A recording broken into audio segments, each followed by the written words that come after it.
ಶ್ರೀಮಂತರು ಕೂಡ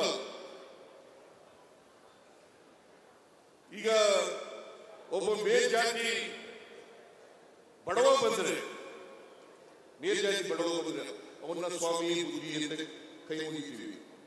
ಅದೇ ಒಬ್ಬ ದಲಿತ ವಿದ್ಯಾವಂತನಾಗಿ ಶ್ರೀಮಂತನಾಗಿ ಬಂದರೆ ಅವನನ್ನ ಸಿಂಗುಲರ್ನಲ್ಲಿ ಮಾತಾಡಿಸ್ತೇವೆ.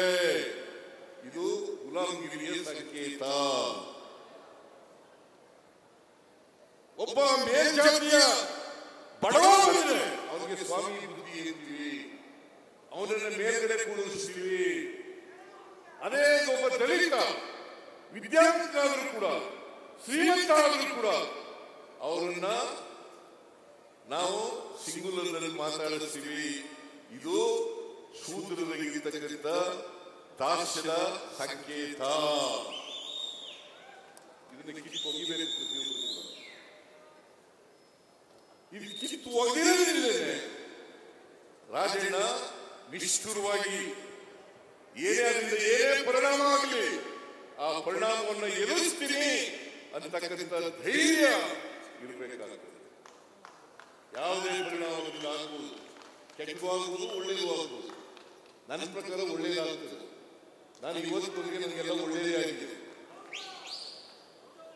ನನಗೆ ಕೆಟ್ಟದ ಹಾಗೇ ಇಲ್ಲ, ರಾಜನಿಗೂ ಆಗಿಲ್ಲ ಅಂತ ಅಂದ್ಕೊಂಡಿದ್ದೀನಿ.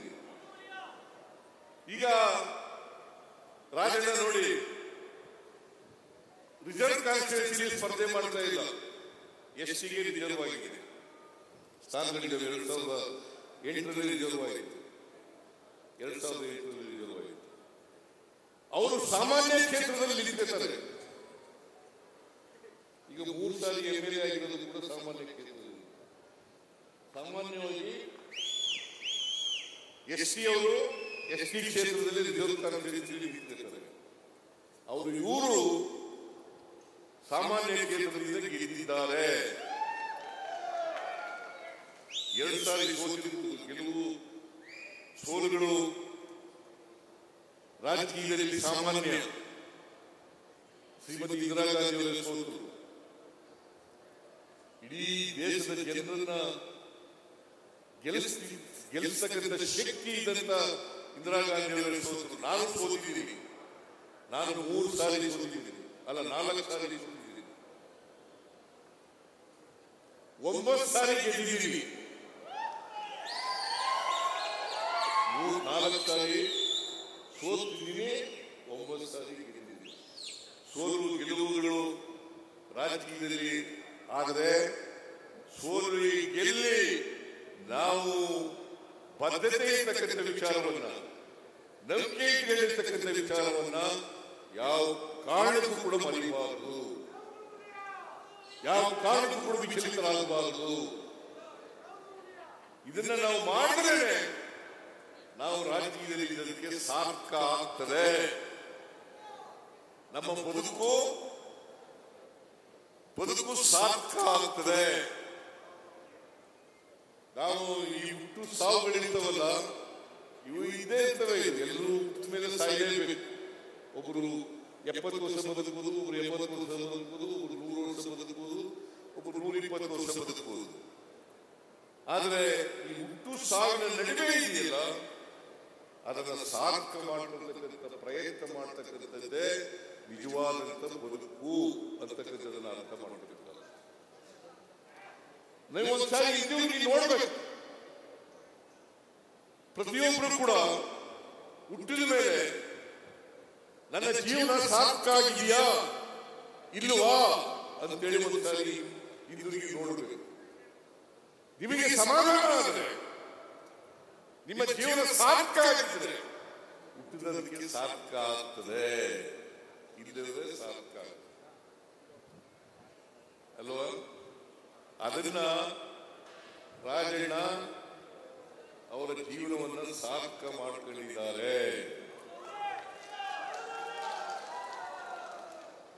ರಾಜಣ್ಣ ಅವರ ಜೀವನ ಸಾರ್ಥಕ ಮಾಡ್ಕೊಂಡಿದ್ದಾರೆ. ಅದರಿಂದ ನಾನು ಒಂದ್ಸಾರಿ ರಾಜಣ್ಣನಿಗೆ ನಾನು ಸೋತ್ರ ಮಧುಗಿರಿಯಿಂದ ಬಹಳ ಕಡಿಮೆ ಆಗ್ತದೆ, ಸೋತ್ರಿಲ್ಲ 2009 ಇರಬೇಕು. 2009 ಬೈ ಎಲೆಕ್ಷನ್ ನಿಂತಿದ್ರು ಕುಮಾರಸ್ವಾಮಿ ಅವರ ಧರ್ಮಪತ್ನಿ ನಿಂತಿದ್ರು ಇವ್ರ ಮೇಲೆ ಅಲ್ಲ. ಆಗ ನಾನು ಚುನಾವಣೆ ಬರ್ತೀನಿ ಅಂತ ಹೇಳಿದ್ದೆ ಪ್ರಚಾರ ಮಾಡಕ್ಕೆ. ಆಮೇಲೆ ತೀರ್ಮಾನ ತಗೊಂಡೆ, ನಾನು ಕಾಂಗ್ರೆಸ್ನ ಉಪಚುನಾವಣೆಯಲ್ಲಿ ನಿಂತಿರ್ತಕ್ಕಂಥ ಕಾಂಗ್ರೆಸ್ನ ಅಭ್ಯರ್ಥಿಗಳಿಗೆ ಪ್ರಚಾರಕ್ಕೆ ಹೋಗಬಾರದು ಅಂತ ತೀರ್ಮಾನ ತಗೊಂಡೆ. ಆಗ ಇವ್ರ ಕಾಂಗ್ರೆಸ್ ಬರಲಿಲ್ಲ, ಪಾಪ ಕಡಿಮೆ ಆಗ್ತದೆ ಸೋತು, ಕಡಿಮೆ ಆಗ್ತದೆ ಸೋತ್ಬಿಟ್ರು. ಆಗ ನನಗೆ ಬಹಳ ಬೈಕಲ್ಲಿದ್ದ ರಾಜನಾಲ, ಈಗಲೂ ಬೈಕದ್ಯ, ಈಗಿಲ್ಲ ಸತ್ಯ ಹೇಳಿದ್ಮೇಲೆ ಬಿಡಯ, ಸತ್ಯ ಹೇಳಿದ್ಮೇಲೆ ಹಣೆ ಬರ ನಂಬ್ಕೊಳಕ್ ಹೋಗ್ಬೇಡ, ಹಣೆ ಬರ ನಂಬಬೇಡ. ಯಾಕಂದ್ರೆ ಈ ಕರ್ಮ ಸಿದ್ಧಾಂತ ಇದೆಯಲ್ಲ, ಇದನ್ನ ಬಸವಣ್ಣವ್ರೆ ತಗಲಾಕ್ತಿದ್ರು. ಹಣೆ ಬರ ಅನ್ನೋದು ಇದೆಯಲ್ಲ, ಇದು ನಮ್ಗೆ ಬೇರೆಯವರು ಹೇಳ್ಕೊಟ್ಟಿರೋದು. ಯಾವ ದೇವರು ಯಾರ ಮೇಲೂ ಯಾವ ಹಣೆಗೂ ಬರೆಯಲ್ಲ. ಹಾಗಾದ್ರೆ ನಮ್ಮ ಅಪ್ಪನಿಗೆ 6 ಜನ ಮಕ್ಕಳು,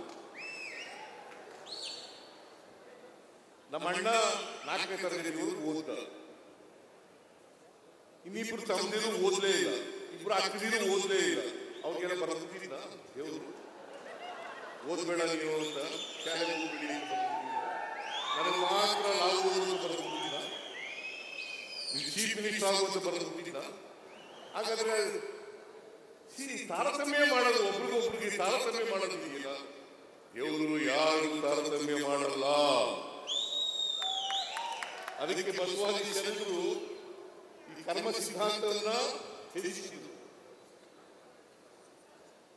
ಕರ್ಮ ಸಿದ್ಧಾಂತ ಇದೆಯಲ್ಲ, ನಾನು ಈಗ ಯಾಕಪ್ಪ ಬಟ್ಟೆ ಇಲ್ಲ, ಈಗ ಯಾಕೆ ನೀನು ಹೊಟ್ಟೆ ಇಲ್ಲ, ನೀನ್ ಯಾಕೆ ವಿದ್ಯಾವಂತನಾಗಿದ್ದೀಯ ಅಂತಂದ್ರೆ, ನಾನು ಹಿಂದಿನ ಜನ್ಮದಲ್ಲಿ ಪಾಪದ ಕೆಲಸ ಮಾಡಿಬಿಟ್ಟಿದ್ದೆ, ಕರ್ಮದ ಕೆಲಸ ಮಾಡಿಬಿಟ್ಟಿದ್ದೆ, ಅದಕ್ಕೆ ಈ ಜನ್ಮದಲ್ಲಿ ನಾನು ಈಗ ಹುಟ್ಟುಬಿಟ್ಟಿದ್ದೀನಿ. ಯಾರು ಹೇಳ್ಬಿಟ್ಟಿಲ್ಲ ಇದನ್ನ, ಮೇಲ್ಜಾತಿಯವರು ಹುಷಾರಾಗಿದ್ರು, ಯಾರು ನಿಂದ ಕೀಳುವಲ್ಲ, ಯಾರು ಮೇಲೂ ಅಲ್ಲ, ಹುಟ್ಟಿನಿಂದ ಯಾರು ಅಸಮರ್ಥರು ಅಲ್ಲ, ಸಮರ್ಥರು ಅಲ್ಲ, ಹುಟ್ಟಿನಿಂದ ಯಾರು ಆಗಲ್ಲ. ಹಾಗಾದ್ರೆ ಅಂಬೇಡ್ಕರ್ ಹೆಂಗೆ ಅಷ್ಟೊಂದು ಮೇಧಾವಿ ಆದರು? ದಲಿತ ಜಾತಿ ಹುಟ್ಟಿದ್ರು, ಯಾಕೆ ಮೇಧಾವಿ ಆದರು? ವಾಲ್ಮೀಕಿ ಯಾಕೆ ಮೇಧಾವಿ ಆದರು? ರಾಮಾಯಣ ಬರೆದರು. ಎಷ್ಟು ಜಾತಿ ಹುಟ್ಟಿದ್ರಲ್ಲ, ನಾನು ಕುರುಬರ ಜಾತಿ ಹುಟ್ಟಿದ್ದಲ್ಲ.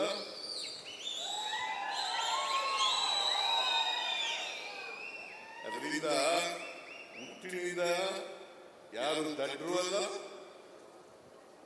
ಯಾರು ಮೇಧಾವಿಗಳು ಅಲ್ಲ. ಅದು ನಿಮಗೆ ಅವಕಾಶ ಸಿಗ್ಬೇಕಷ್ಟೇ. ಅವಕಾಶ ಸಿಕ್ಕಿದ್ರೆ ಈಗ ರಾಜಕೀಯಕ್ಕೆ ಸಹಕಾರಿಯಾಗಿರ್ತಕ್ಕಂಥ ಅವಕಾಶ. ಬಹಳ ಜನ ಸಹಕಾರಿಗಳಾಗ ಅಪರೂಪ. ದಲಿತ ಜನಾಂಗದಲ್ಲಿ ಹುಟ್ಟಿ ಒಬ್ಬ ಸಮರ್ಥ ಸಹಕಾರಿಯಾಗೋದಿಲ್ಲ. It is not so easy.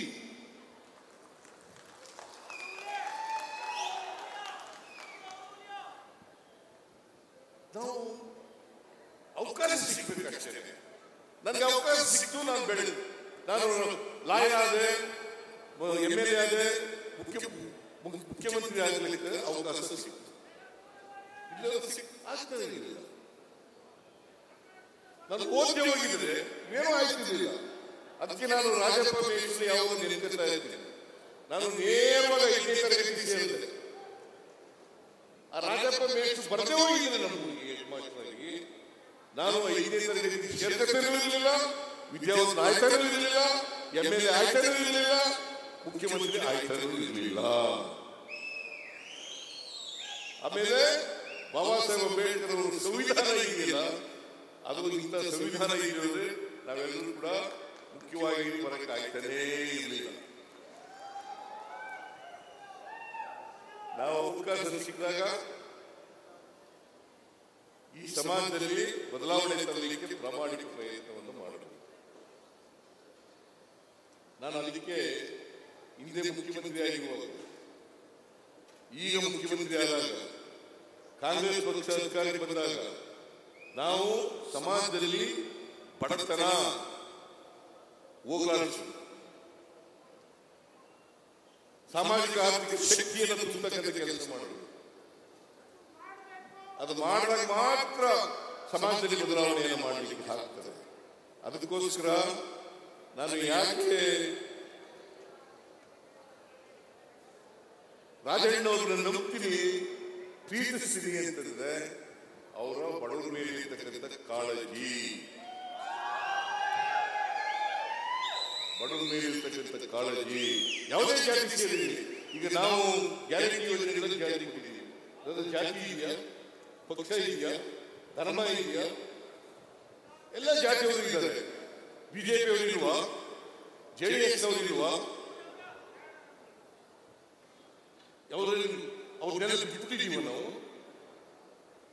ಎಲ್ಲ ಗ್ಯಾರಂಟಿ ಯೋಜನೆಗಳನ್ನ ಎಲ್ಲ ಸಮಾಜದಲ್ಲಿರ್ತಕ್ಕಂಥ ಎಲ್ಲ ಬಡವರಿಗೆ 1,64,00,000 ಕುಟುಂಬಗಳಿಗೆ ಗೃಹ ಜ್ಯೋತಿ ಫ್ರೀಯಾಗಿ ಕರೆಂಟ್ ಕೊಟ್ಟಿದ್ದೀವಿ. 1,22,00,000 ಕುಟುಂಬದವರಿಗೆ 2,000 ರೂಪಾಯಿ ಫ್ರೀಯಾಗಿ ಕೊಡ್ತಾ ಇದ್ದೀವಿ. 1,22,00,000 ಕುಟುಂಬಗಳಿಗೆ ಫ್ರೀಯಾಗಿ ಕೊಡ್ತಾ ಇದ್ದೀವಿ.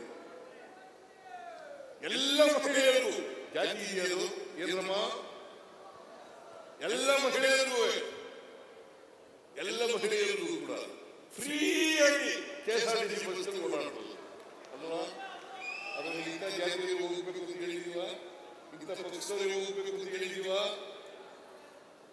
ಬಡವರು ಯಾವುದೇ ಜಾತಿ, ನಾನು ಬರಗೂರು ರಾಮಚಂದ್ರಪ್ಪನವರ ಇದು ಒಂದು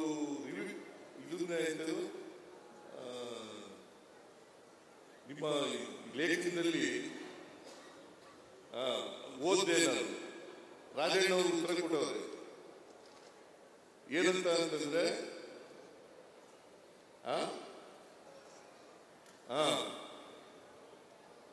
ಏನಂತ